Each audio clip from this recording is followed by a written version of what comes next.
myself Khyati Vyas from JMP English Medium Saraswati Group of Education. Today I am conducting this session for grade 4. Subject is SS. We are having revision session for your FA2 exam and this is my session number 2 for the same. तो इस revision में हम subjective type के questions जो है मतलब के question answer जो आपकी बुक में है उसका रिवीजन करेंगे. The course for the exam है सेमेस्टर 1 की बुक में से चैप्टर 7 एंड 8, सेमेस्टर 2 की बुक में से चैप्टर 1 एंड 2. तो इन चैप्टर्स में जितने भी क्वेश्चन आंसर्स है एक बार फिर से उन्हें रिवाइज कर लेते हैं, डिस्कस कर लेते हैं ताकि जो भी कोई डाउट्स हो वो क्लियर हो जाए. जरूरी नहीं है कि एग्जाम में सारे के सारे क्वेश्चंस पूछे जाएं. क्वेश्चन आंसर्स को मैंने शायद 2 पार्ट में डिवाइड करके भी पूछा हो सकता है. क्लियर? तो आई होप कि you will learn all the question answers and you will not have any doubts before you attempt the exam. So let us start with chapter number 7 from semester number 1. So let us start with discussing question answers. Answer the following questions. Why is irrigation needed? Irrigation की क्या जरूरत है? Irrigation is needed to grow crops in dry land. Irrigation इसलिए जरूरी है ताकि dry land में भी क्रॉप्स को ग्रो किया जा सके, वहां पानी पहुंचाकर वहां पर भी क्रॉप्स ग्रो कर सके. Next, what are dams? Dams का मतलब क्या है?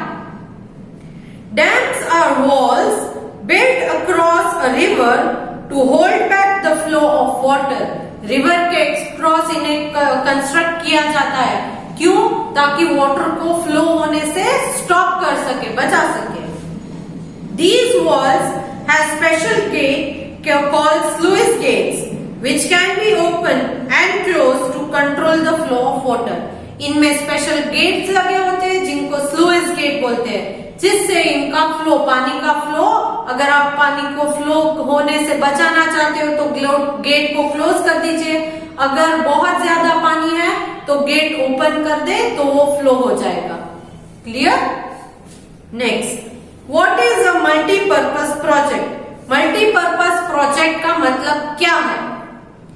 When dams are built to serve more than one purpose, किसी भी डैम को एक से ज्यादा रीजंस की वजह से कंस्ट्रक्ट किया जाता है, then it is known as multi-purpose project.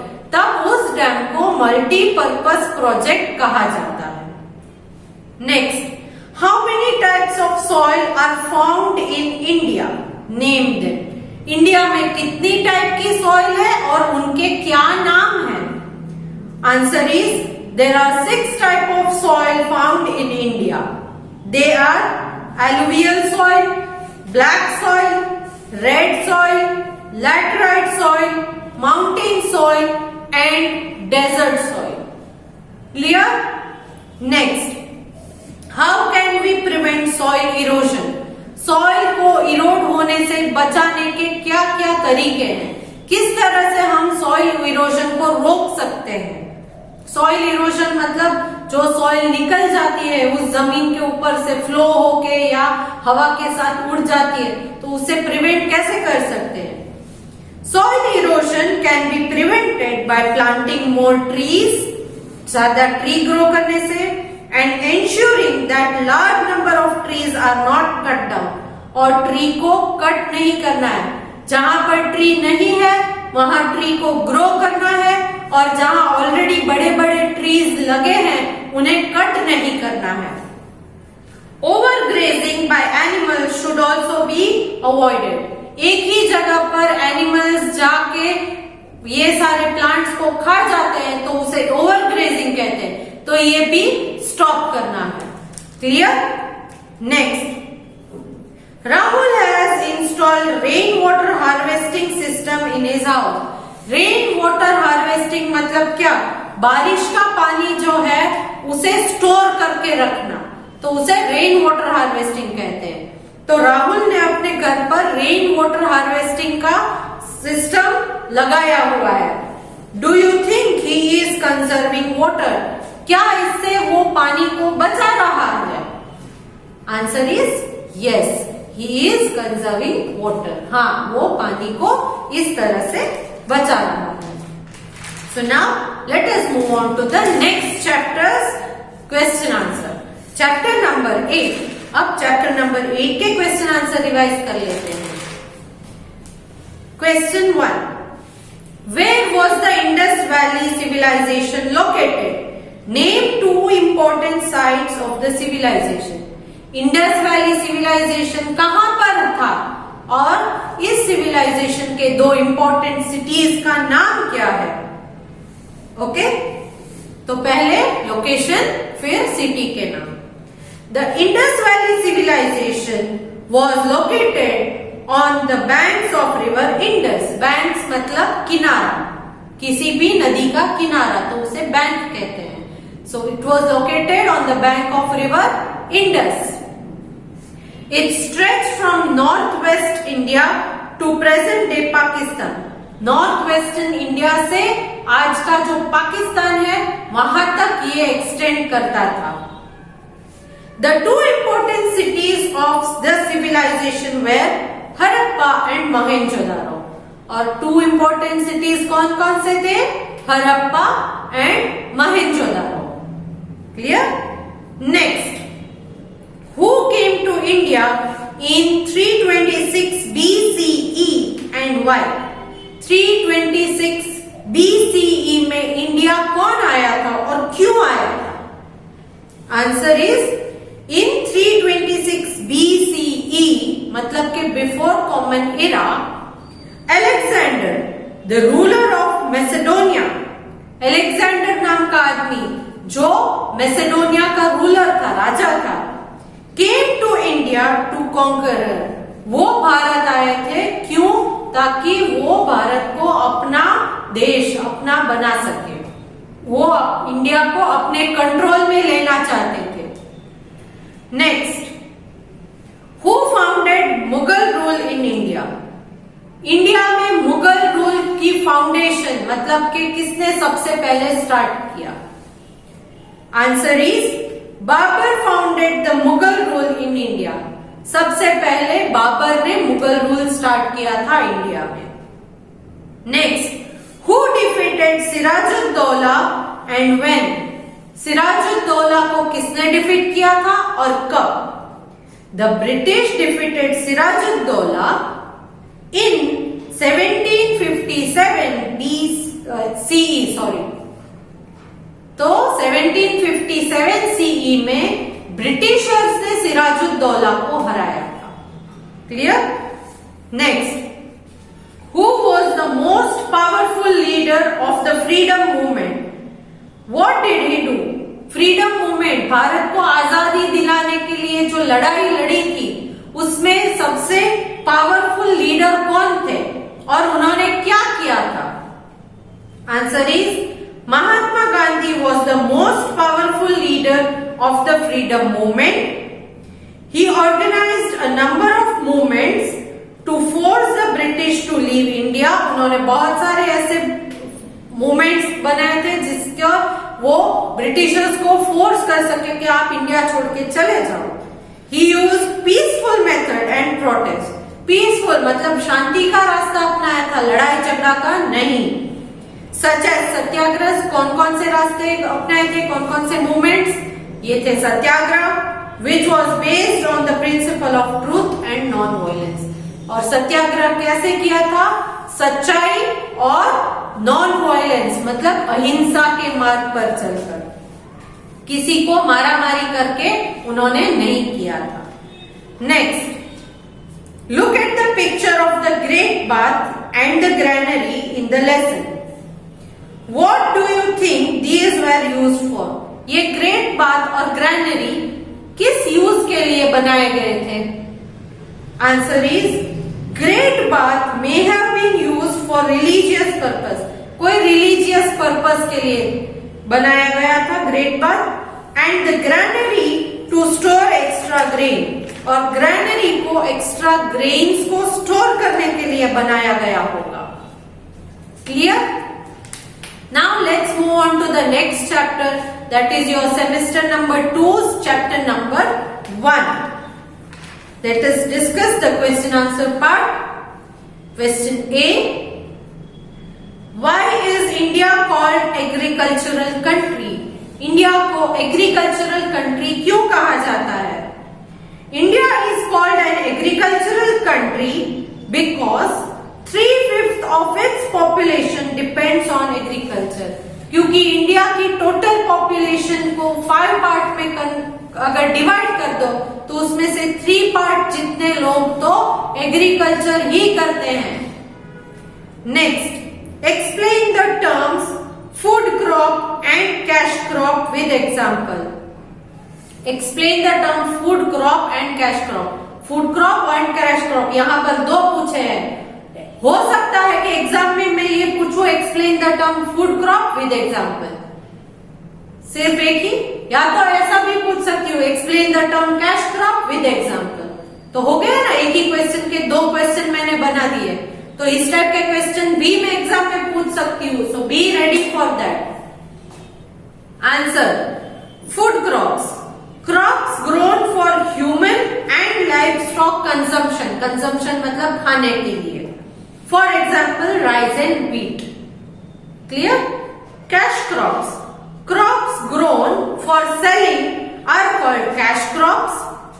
For example, jute and sugarcane. Next, how does the government help farmers? Government farmers की मदद कैसे करते हैं? Government help farmers by educating them, building many multi-purpose projects for irrigation and providing loan and better quality seed. तो इन चीजों से government जो है वो कॉमन पीपल की मदद करते हैं, फार्मर्स की मदद करते हैं. Next, which is the most important metal and why? सबसे इंपॉर्टेंट मेटल कौन सा है और क्यों? Answer, iron is the most important metal because it is used for making utensils, bridges, buildings, machines and tools. तो इन सारी चीजों में जैसे कि यूटेंसिल्स, बर्तन, ब्रिज बनाने में, फिर बिल्डिंग्स को कंस्ट्रक्ट करने में, मशीन्स बनाने के लिए, एंड टूल्स जैसे कि आपका स्क्रू ड्राइवर है, आई एम सॉरी, तो ऐसे सारे टूल्स को बनाने के लिए भी आयरन का यूज किया जाता है, लोहे का. Next, why is it important to conserve our mineral resources? Conserve मतलब प्रोटेक्ट, बचाना क्यों है मिनरल रिसोर्सेज को? Answer is, it is important to conserve our mineral resources because they are limited, क्योंकि ये लिमिटेड है नेचर में. Next, why is it important for the government to help farmers? Government के लिए ये क्यों जरूरी है कि वो फार्मर्स की मदद करें? Answer is, it is important for the government to help farmers because they are poor and cannot afford to use better means of agriculture और irrigation facility without the government help. क्योंकि ये लोग normally बहुत poor होते हैं. Poor मतलब इनके पास ज्यादा पैसा नहीं होता है, और क्योंकि वो पुअर है तो वो अच्छी क्वालिटी के सीड्स खरीदने के भी योग्य नहीं होते. उनके पास उतने पैसे नहीं है कि अच्छी क्वालिटी के रिच सीड्स को खरीद सके, या फिर इरिगेशन फैसिलिटीज के लिए भी पैसे नहीं होते हैं. तो अगर गवर्नमेंट उनकी हेल्प करेगा तो वो अच्छे क्रॉप्स ग्रो कर पाएंगे, और उन क्रॉप्स को हम अपने यहाँ मतलब कि अपने देश में भी बेच सकते हैं और एक्सपोर्ट भी कर सकते हैं, दूसरी कंट्रीज को भी बेच सकते हैं अच्छी क्वालिटी के क्रॉप्स को. Clear? So next, let us start with the next chapters revision, that is chapter number 2. Chapter number 2 from your semester number 2. What are the various factors required for setting up industry? Industry के setup करने के लिए किन चीजों की जरूरत है? Answer, the various factors required for setting up an industry are raw materials, power, labor, finance, transport. Raw materials, क्योंकि इंडस्ट्री में अगर रॉ मटेरियल ही नहीं होगा, चीज जिसको आप फॉर एग्जांपल शुगर बनानी है तो शुगर केन अगर नहीं होगी तो फिर आप कैसे करोगे, शुगर कैसे बनाओगे, शुगर केन नहीं होगी तो इसलिए शुगर केन का होना जरूरी है. So raw material is necessary. Then power की जरूरत है. क्यों? क्योंकि इंडस्ट्री में जब आप बड़े बड़े मशीन्स लगाते हो तो इन मशीन्स को चलाने के लिए पावर की जरूरत है. तो अगर पावर नहीं रहेगा तो मशीन्स नहीं चलेंगे, इसलिए पावर की जरूरत है. देन लेबर, यहाँ काम करने के लिए वर्कर्स या लेबर की जरूरत है, क्योंकि आप जो रॉ मटेरियल ले आते हो तो उन्हें लोड करना, अनलोड करना, उनकी लिस्ट बनाना कि कितनी चीजें आई है इंडस्ट्री में या फैक्ट्री में, कितनी चीजें गई है, कितनी यूज हुई है, कितनी स्टॉक में पड़ी है, इन सारी चीजों का लिस्ट या रिकॉर्ड रखने के लिए, फिर मशीन्स को चलाने के लिए, क्योंकि फुली ऑटोमेटिक मशीन्स हो वो जरूरी नहीं है, तो इन सारी चीजों के लिए लेबर की जरूरत है. Then finance, that is money, सबसे इंपॉर्टेंट. जमीन की खरीदी से लेकर रॉ मटेरियल्स की खरीदी है, ट्रांसपोर्टेशन, क्योंकि रॉ मटेरियल को ले आना है, देन फिनिश प्रोडक्ट को बेचना है, तो इन सारी चीजों में पैसे लगते हैं. ट्रांसपोर्ट में भी पैसे लगते हैं. पावर यूज करते हो तो पावर का भी बिल आता है. तो finance is important. And transport, raw materials को अंदर लाने के लिए, फिनिश प्रोडक्ट को बाहर ले जाने के लिए. कभी कभी बिग इंडस्ट्रीज है तो उनके लेबरर्स को भी पिकअप एंड ड्रॉप की फैसिलिटीज है, तो ये सारे ट्रांसपोर्ट के चार्जेस होते हैं. Next, Why is transport important for an industry? किसी भी इंडस्ट्री के लिए ट्रांसपोर्ट क्यों जरूरी है? Answer is, transport is important for an industry because it is used for carrying raw material to industry. Transport इसलिए जरूरी है किसी भी इंडस्ट्री के लिए क्योंकि रॉ मटेरियल्स को है वो जहां मिलती है रॉ मटेरियल्स वहां से खरीद कर आप अपनी फैक्ट्री तक ले आते हो, तो वो किस तरह से ले आओगे? उसके लिए आपको बड़े बड़े व्हीकल्स को हायर करने पड़ेंगे या फिर अपने इंडस्ट्री के अलग से व्हीकल खरीदने पड़ेंगे, बट ट्रांसपोर्टेशन चार्जेस तो लगेंगे ही, क्योंकि वो व्हीकल अगर आपके खुद के हैं तो भी उनमें जो फ्यूल डालते हो, diesel, kerosene, diesel, petrol, CNG, तो ये सारे फ्यूल के भी खर्चे लगती है. तो ये ट्रांसपोर्टेशन में भी बहुत जरूरी है, क्योंकि रॉ मटेरियल्स को अगर आप अपने फैक्ट्री तक लाना चाहते हो तो ये ट्रांसपोर्टेशन जरूरी है. Next, name the 3 types of industry according to the raw materials they use. जिस टाइप के रॉ मटेरियल यूज होते हैं उसके बेसिस पर 3 अलग अलग टाइप की इंडस्ट्रीज कौन कौन सी है? Answer is, the 3 types of industry based on the raw materials they use are agro based industry, forest based industry, mineral based industry. agro based industry मतलब ऐसे इंडस्ट्री जिनमें एग्रीकल्चरल प्रोडक्ट्स का use किया जाता है. देन फॉरेस्ट बेस्ड इंडस्ट्री का मतलब ऐसी इंडस्ट्री जहां फॉरेस्ट की चीजें जैसे कि लकड़ी है तो शिप बिल्डिंग इंडस्ट्री में लकड़ी का यूज होता है, तो ये फॉरेस्ट बेस्ड इंडस्ट्री है. देन मिनरल बेस्ड इंडस्ट्री जहां पर मिनरल्स का यूज किया जा सके, जैसे कि आयरन एंड स्टील इंडस्ट्री, तो ये एक मिनरल बेस्ड इंडस्ट्री है. क्लियर? तो 3 types of industries based on the raw material they used are agro based industry, forest based industry and mineral based industry. Next, name the few products manufactured in cottage industry. Cottage industry में किस टाइप के products बनाए जाते हैं?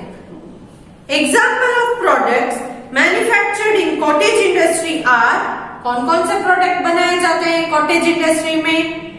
Handicraft item such as shawls, silk saris, baskets, handmade toys and so on. Shawl बनाते हैं, ऊन की शॉल है या ऐसी छोटी बड़ी शॉल बनाते हैं। सिल्क की साड़ीज जो है उनको बनाया जाता है, उन पर कारीगरी की जाती है। बास्केट जो बनते हैं तो वो बनाए जाते हैं, घास के बने बास्केट। देन हैंडमेड टॉयज, छोटे बड़े खिलौने बनाए जाते हैं। ये सारी चीजें कॉटेज इंडस्ट्री में बनती है। कॉटेज इंडस्ट्री जो लोग अपने घर पर स्मॉल स्केल पर, एकदम छोटी सी होती है, तो वो है कॉटेज इंडस्ट्री में ये सारी चीजें बन के रेडी होती है। Next, what is the difference between a small scale industry and a large scale industry? Small scale industry और लार्ज स्केल इंडस्ट्री में क्या डिफरेंस है? A small scale industry uses small machines and few people, while a large scale industry uses big machine and many people. Small scale industry में छोटे machines और कम people काम करते हैं, but large scale industry में बड़े बड़े machines होते हैं and thousands of people काम करते हैं. Next, how does the iron and steel industry help other industry? Iron and steel industry दूसरी इंडस्ट्रीज की मदद कैसे करते हैं? Answer is, iron and steel industry is a basic industry and supports all other industries with raw materials and machine. क्योंकि iron and steel industry में जो raw materials बनते हैं वो दूसरे इंडस्ट्री में काम आते हैं, और आयरन एंड स्टील इंडस्ट्री जो है वहां पर जो मशीन्स बनाए जाते हैं वो मशीन्स दूसरे फैक्ट्री में इंस्टॉल करके वहां यूज किए जाते हैं। तो इसीलिए आयरन एंड स्टील इंडस्ट्री को जो है वो basic industry for other industries कहा जाता है, क्योंकि इनमें से सपोर्ट लेके दूसरी इंडस्ट्रीज चलती है। So here we come to the end of revision part of the subjective type questions for your FA2 exam. तो FA2 की एग्जाम में जो सब्जेक्टिव टाइप क्वेश्चंस पूछे जाएंगे उसका कंप्लीट रिवीजन हमने कर दिया है। जरूरी नहीं है कि सारे क्वेश्चंस पूछे जाए। Once again I am repeating, आपको जो वीडियो लेक्चर्स के साथ वर्कशीट भेजी गई थी उन वर्कशीट्स में जो ब्लैंक्स है उसे भी मैंने इंक्लूड किया है। एक और बार आपको याद दिला दूं, क्वेश्चन के फॉर्मेशन में मैं चेंज कर दूंगी। अगर मुझे लगे कि यहाँ पर जरूरी है या ये वाला ट्रू और फॉल्स मैं ब्लैंक में पूछ सकती हूँ, या कोई भी ब्लैंक है फिल इन द ब्लैंक उसे वन वर्ड में पूछ सकती हूँ, वन वर्ड आंसर को मैच द फॉलोइंग में पूछ सकती हूँ, तो इसलिए फॉर्मेशन मैंने चेंज की हो सकती है। तो ये खास ध्यान में रखिएगा एग्जाम से पहले। दूसरी बात, मीनिंग्स अच्छे से लर्न कीजिएगा, क्योंकि मीनिंग्स जो है वो मैंने question answer type, fill in the blanks type किसी भी फॉर्मेशन में इंक्लूड किए हैं, तो मीनिंग्स सीखने जरूरी है। आई होप कि आपको इन चैप्टर्स में कोई भी डाउट नहीं होगा। अगर डाउट है तो आप मुझे कांटेक्ट कर सकते हो। Clear? So I hope you get good marks in the exam. All the best for your exam. Bye.